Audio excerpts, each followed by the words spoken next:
And welcome back. This is ballerscuba with more bonus episodes of Let's Play Final Fantasy X. I'm joined as always by my gridded out squad of Waka, Lulu, Riku, Tidus, Yuna, Auron, and Kimahri. When we last left off, I said I was going to be doing a lot of off-screen work. I've gone ahead and taken care of that. The main crux of it is in the sphere grid. I've done a substantial amount of work here. Let's take a look. We're done. Now, I've gone over this before. It is not a perfect sphere grid by any means. There's a lot of debate on what perfect actually means, but the general consensus is that I would have to clear stuff out, some of the lower level upgrades. So, for instance, a strength +1, if I could find one, would not be good enough. So here, a strength +2. The idea for kind of a perfect sphere grid is to clear that out and replace it with like a strength +4. That way you have more ability to get more HP and MP. But outside of HP and MP, I got a pretty good party. Every node in the sphere grid has been filled in and has been used by all 7 of my party members. So I'm counting this as done. This is what it takes sometimes if you want to beat everything. But let's take a look at what this means, I should say, in terms of stats. So when I look at the stats for the party members, no surprises, you see a lot of 255. The only things that are not maxed out are luck, because I honestly don't need it any higher than where it's at right now. I could have used that during the Dark Mage's Sisters fight, but I got through it without it, and once I got through it, I was kind of done farming luck. That was the worst part of this whole exercise, was getting luck up so that I could hit Dark Aeons. But outside of luck and the HP and MP, everything is maxed. Now, Waka does have max HP and MP, but of course, if I were to give him some sort of break HP limit or break MP limit armor, he would no longer be maxed out. So it's not maxed, according to some people, but we can find a way around that. Everybody is pretty much the same. Luck is a little bit different. Waka actually has the highest amount of luck.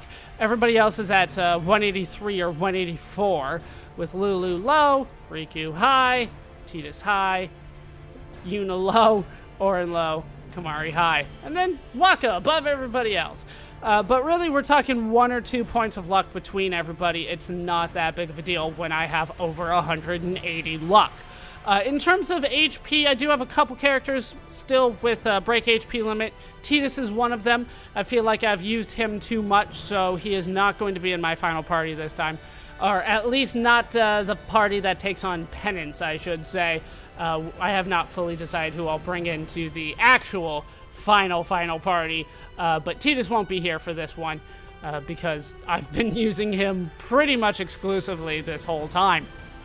But he's up to 25,000 HP, so that gives you an idea of where I am when it comes to HP.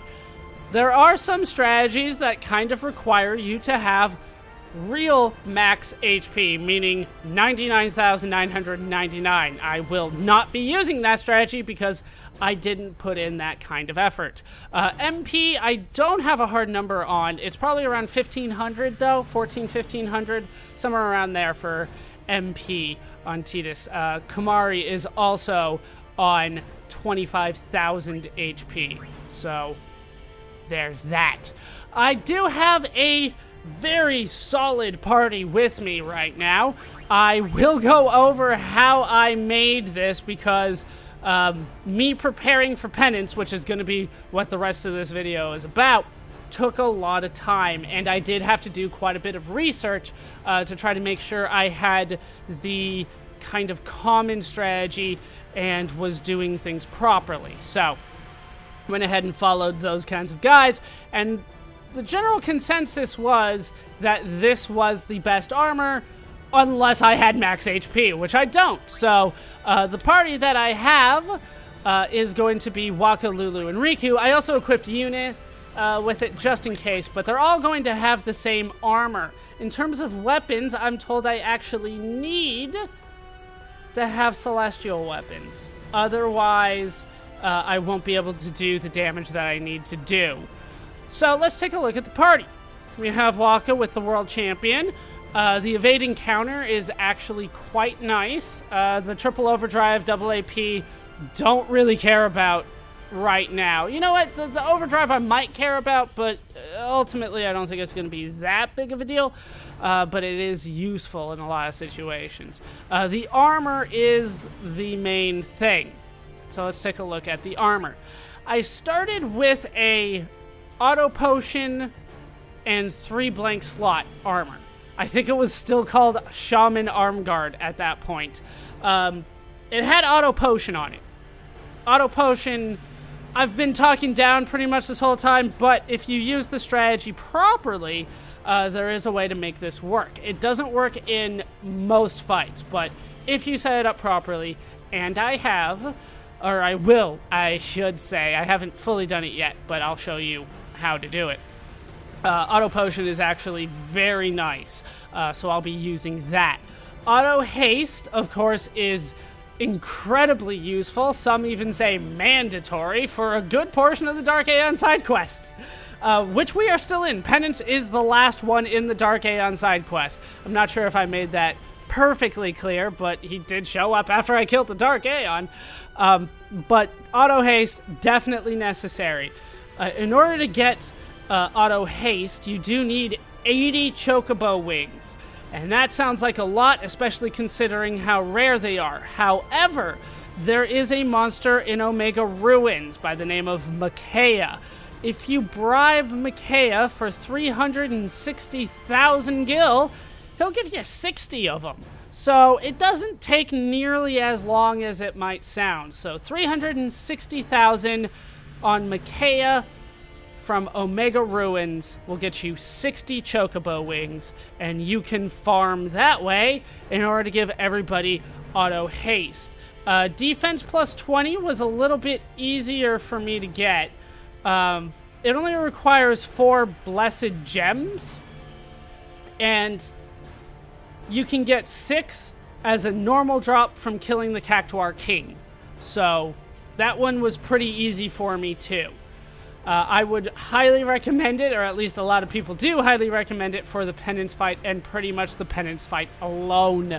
It will help immensely when paired with Auto Potion. Speaking of trying to live, which is primarily what we're trying to go for here, I also have Auto Protect on everybody. Now this one was the hardest one for me to get, if memory serves me correctly. Auto Protect requires 70 light curtains. In order to get that, I needed to kill Fafnir, who is a species creation. I needed to kill him to get 40 for a normal drop. It still took the longest, but it didn't take that much time, considering. It was not that bad. The main thing that I ended up going for was X potions. That was something that I needed to go and find, but I bribed for those, and unfortunately I don't have them on my list here, but I should have max X potions. I do. That's the key to the auto potion. There's another key to it, which is that you will use the lowest ranking potion that you have. So if I get into a fight now with auto potion, I will use regular potions every time I get hit, and 200 HP is nothing these days. So what I need to do is actually sell my potions and high potions. That way my lowest ranking potion is the X potion. So every time I get hit, I'll be healing for 9,999. It just makes sense. Auto Potion will never use Mega Potions or Elixirs or Mega Elixirs. It only uses single targeting potions. So it won't use Albed Potions either, which I do have down here. But considering those are kind of a specialty thing anyway, it kind of makes sense. So that's pretty much the strategy. Celestial weapons, auto potion, auto protect, auto haste, and defense plus 20. And that's not enough. We still need to max out cheer in the fight. It's a bit of a fight, but hold on while I double check where I got the X potions, because they were actually really easy to get. So let me make sure I have that right, and I'll get back to you in a bit. All right, went ahead and looked it up. It is Valaha in the Cavern of the Stolen Faith. If you bribe Valaha with 174,000 gil, you'll get somewhere around 60 X potions. I only had to do that once, and I think that Valaha gave me something around 80 X potions, so I was good. But before we head out, I do want to go ahead and sell my other potions so that this auto potion trick actually does work out well. The other strategy is to use one of Riku's mixes, use a trio of 9999, and that way the auto potion, even the regular potions, will heal 9999. However, doing that in this fight costs me too many turns for Riku. So I don't want to do that, and I will find another way of doing that, and may I help you? This is the other way. We're gonna go ahead and sell my potions. Clearly I need the money. Wow, that gives me no money. Jeez. But all I have left are X potions, right? The regular potions and the high potions are all gone. Thank you. Your patronage is very much appreciated. I'm sure it is. So, before we get into the fight, there's a couple other things that I need to point out. I do need a few items, and these items are going to be used by Riku, more than likely. Anybody can use them, but I'm going to use them with her most likely. So, the first thing that I want to find... Well, I'll find whatever shows up first. All right, the first thing that I see... Oh, well, it's up here. I want at least 2 healing springs, because that'll do the trick for me. There's a lot of mixes that'll get it for you. I think there's like 15 different combinations between like healing waters and tetra elementals, but the ones that I remember are healing springs because I often don't use them for anything else. I need 2 of them, and that'll do the trick for me. You can, like I said, you can use a whole bunch of different things. Healing Spring and Soul Spring and a Stamina Spring and a Star Curtain, but if you have 2 Healing Springs, that'll do the trick, and that's what I want. I also want to make sure that I have at least 1 3 stars on me. That will reduce the party's MP cost to 0. That will help out a lot. Healing Springs cast regen on 1 character, but if you combine them in a mix, it works out very, very nicely. It gives me Ultra Null, which is Cheer times 5, Focus times 5, Aim times 5, Reflex times 5, and then Null All on everybody. So this is definitely going to be the strategy moving forward, and I am still scared. Everybody is on Overdrive mode Comrade. I do have everybody's overdrive full. I believe that's across the board. Except for Titus.